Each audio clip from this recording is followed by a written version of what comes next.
बहुत सारे लोग ये जानना चाहते हैं कि कौन सी मानसिक बीमारी गंभीर है और कौन सी मानसिक बीमारी हल्की फुल्की यानी कम गंभीर है, और क्या मानसिक बीमारियों का इलाज पूरी ज़िंदगी चलता है। Hello everyone, I am doctor Sukhpreet Kaur. I hope कि आप सब बहुत अच्छे हैं और बहुत ही अच्छे से अपना ख्याल रख रहे हैं। तो चलिए आज की वीडियो स्टार्ट करते हैं। बहुत सारे लोग जब मेरे पास आते हैं तो वो ये जानना चाहते हैं कि जो मानसिक बीमारी उन्हें हो गई है वो कैसी है, यानी वो हल्की फुल्की है या गंभीर है। हल्की फुल्की से उनका जो मेन रहता है वो ये होता है कि इससे इतना डरने की ज़रूरत तो नहीं है। और बहुत बार वो ये क्वेश्चन भी मुझसे पूछते हैं कि मैम, हमें जो मानसिक बीमारियां हो गई हैं इनका ट्रीटमेंट कितने टाइम तक चलेगा, क्या मेंटल इलनेस का ट्रीटमेंट पूरी लाइफ चलता है। आज हम इन सब बातों पर डिस्कस करेंगे, तो वीडियो को अंत तक ज़रूर देखिएगा। देखिए, कोई भी मानसिक बीमारी कैसी है, आई मीन हल्की फुल्की है, जैसा नॉर्मल भाषा में वो लोग मुझसे बहुत बार पूछते हैं, या फिर बहुत ही सीरियस है। ये हम जब तक उस पर्सन की केस स्टडी नहीं कर लेते तब तक नहीं बता सकते। किसी भी मानसिक बीमारी की गंभीरता इस बात पर भी निर्भर करती है कि वो मानसिक बीमारी आपको कितने लंबे टाइम से चली आ रही है और उसके सिम्टम को प्रकट होते हुए कितना टाइम हो गया है। जैसे अगर हमें कोई भी शारीरिक बीमारी होती है तो हम उसका टेस्ट करवाते हैं। अमूमन भी लोगों को पता ही रहता है कि कौन सी शारीरिक बीमारियां गंभीर है और कौन सी नॉर्मली ठीक हो जाती हैं। शारीरिक बीमारियों के बारे में लोगों को काफ़ी अवेयरनेस है, लेकिन मानसिक बीमारियों को लेकर अभी इतनी अवेयरनेस नहीं है, जिस वजह से उनके मन में बहुत सारे क्वेश्चन होते हैं। मानसिक बीमारी हल्की फुल्की है या गंभीर है, ये जानने के लिए हम एक पुराने वर्गीकरण का सहारा लेंगे, जिसमें मानसिक बीमारियों को 2 ग्रुप्स में बांटा गया था। नंबर 1 में न्यूरोसिस या न्यूरोटिक मेंटल इलनेस होती है। नंबर 2 साइकोटिक या साइकोसिस डिसऑर्डर आते हैं। न्यूरोसिस या न्यूरोटिक जो भी डिसऑर्डर होते हैं वो हल्के फुल्के होते हैं, यानी कम गंभीर होते हैं, जैसे टेंशन, चिंता, एंग्जाइटी, स्ट्रेस, डिप्रेशन एट्सेट्रा।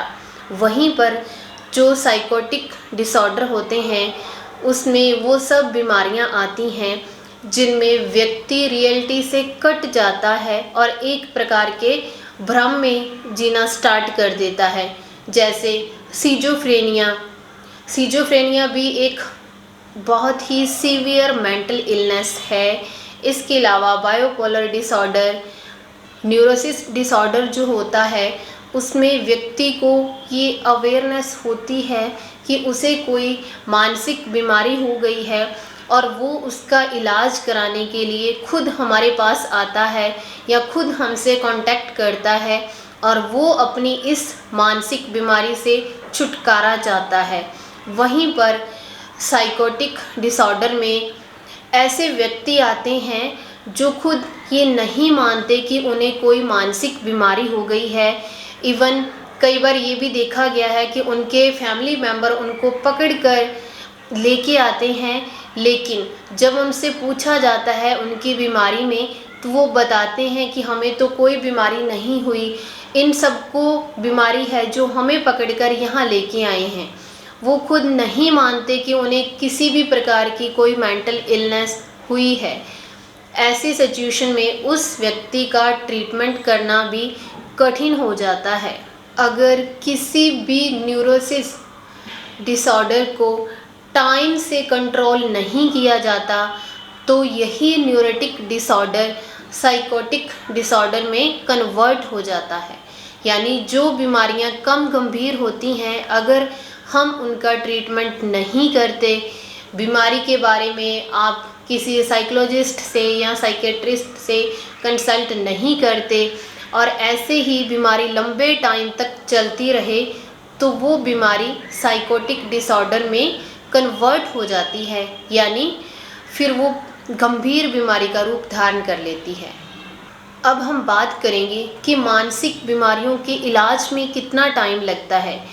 देखिए, कुछ लोग मानते हैं कि अगर उन्हें कोई मानसिक बीमारी हो गई है तो अब इससे छुटकारा पाना मुश्किल है, इसका इलाज पूरी ज़िंदगी चलेगा, जबकि ऐसा नहीं है। ये बिल्कुल ही गलत है। किसी भी मानसिक बीमारी के इलाज का जो टाइम है वो इस बात पर डिपेंड करता है कि आपको कौन सी मानसिक बीमारी हुई है और कितने टाइम से वो आपको हुई है, यानी उसके जो सिम्टम हैं वो कितने टाइम से चले आ रहे हैं। अगर मानसिक बीमारी के जो सिम्टम हैं वो कुछ टाइम पहले ही प्रकट होना स्टार्ट हुए हैं तो उनके ट्रीटमेंट में बहुत कम टाइम लगता है। अगर मानसिक बीमारी काफ़ी लंबे टाइम से चली आ रही है तो उनके ट्रीटमेंट में टाइम भी ज़्यादा लगता है। किसी भी मानसिक बीमारी के ट्रीटमेंट में लगने वाला टाइम इस बात पर डिपेंड करता है कि आपको कौन सी मानसिक बीमारी है और कितने लंबे टाइम से वो बीमारी चल रही है और उसका कौन सा लेवल है, यानी कौन से लेवल पर वो बीमारी पहुंच चुकी है। अगर वो बीमारी माइल्ड लेवल की है, उसके जो सिम्टम हैं उनको प्रकट होते हुए ज़्यादा टाइम नहीं हुआ, तो डेफिनेटली उस बीमारी को ट्रीट करने में जो टाइम लगेगा वो कम लगेगा। लेकिन ऐसी कोई भी मानसिक बीमारी नहीं है जिसका इलाज पूरी ज़िंदगी चले।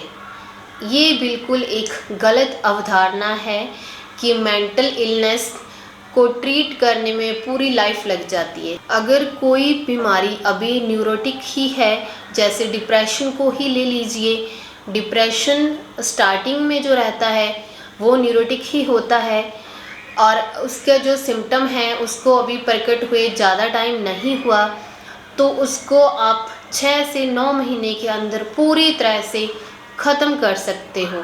इसके अलावा जो साइकोटिक डिसऑर्डर होता है, ऐसी मानसिक बीमारियां जो काफ़ी गंभीर होती हैं, जैसे स्किज़ोफ्रेनिया, इसके ट्रीटमेंट में जो टाइम लगता है जनरली वो 2 साल तक लगता है, अगर प्रॉब्लम ज़्यादा लंबे टाइम से आपको नहीं है तो।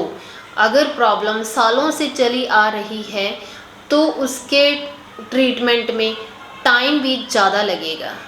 किसी भी मानसिक बीमारी को ठीक होने में जो टाइम लगता है वो उस बीमारी के नेचर, लेवल और कितने लंबे टाइम से वो बीमारी आपको हो रखी है, इन सब बातों पर डिपेंड करता है। और मुझे आशा है कि ये वीडियो आपके लिए यूज़फुल होगी। इस वीडियो को ज़्यादा से ज़्यादा शेयर कीजिए, क्योंकि अभी भी लोगों में मानसिक बीमारियों को लेकर अवेयरनेस नहीं है। तो प्लीज़ ज़्यादा से ज़्यादा वीडियो को शेयर कीजिए ताकि ये उन व्यक्तियों तक पहुंच सके जिन्हें वास्तव में इसकी ज़रूरत है।